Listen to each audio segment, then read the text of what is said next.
So now we're going to have Sabrina, our model, go through the down dog and a pose that we use in all of our yoga classes.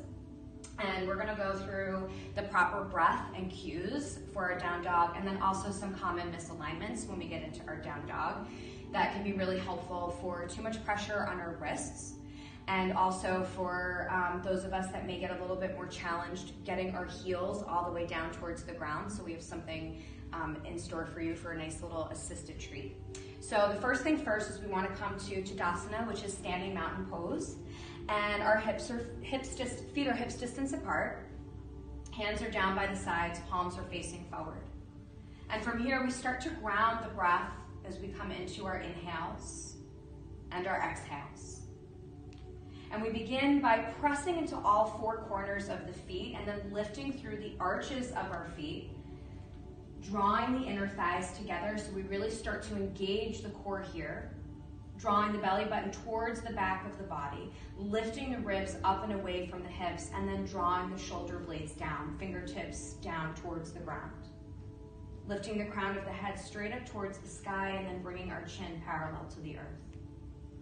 On the inhale, we open the eyes and we lift the arms all the way up. And on the exhale, we bring the hands all the way through prayer, and then we start to hinge forward, leading with our hearts, and fold.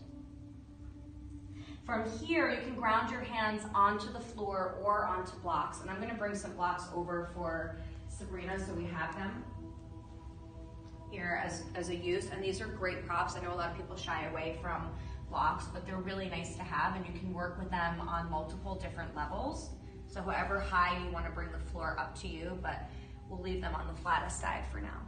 And then from here, inhale comes to a nice flat back, and we start to reach the crown of the head towards the altar, and then the hips towards the wall behind us, finding a nice long connected line of energy here through the spine and the crown of the head. Good, and then she's gonna bend her knees, bend the elbows, and step back into her downward facing dog, releasing the palms of her hands onto those blocks. And then from here, a lot of common things you'll find with students in class is too much of the weight is forward in their shoulders. And so you'll see a lot of students in this variation, and the shoulders are almost stacked over her elbows, which puts a lot of pressure right down onto her wrists here, which you don't want.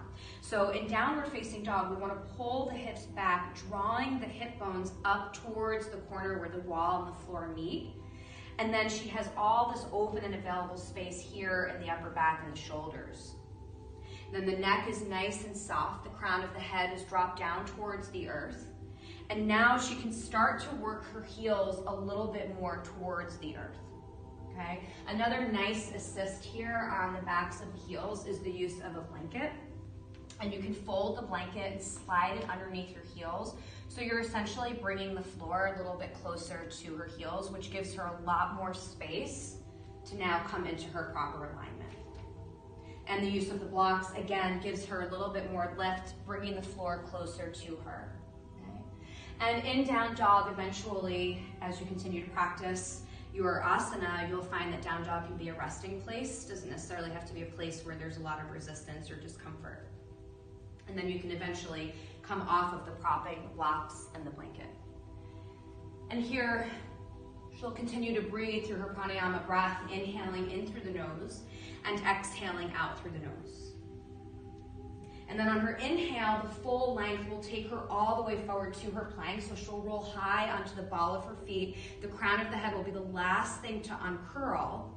And again, she still has that beautiful line of connection from the crown of her head all the way out through the tailbone and still going down to the edges of her feet, the soles of her feet.